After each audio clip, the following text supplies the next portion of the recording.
Rotating pages from PDF file.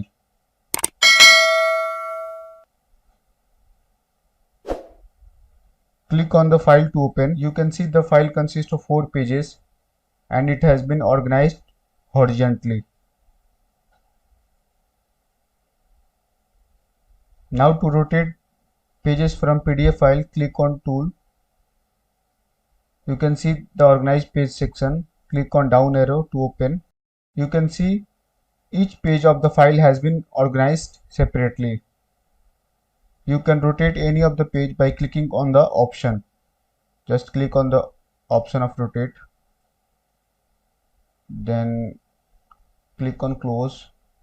Now you can see this first page has been rotated and rest of the page are similar. You can also save this file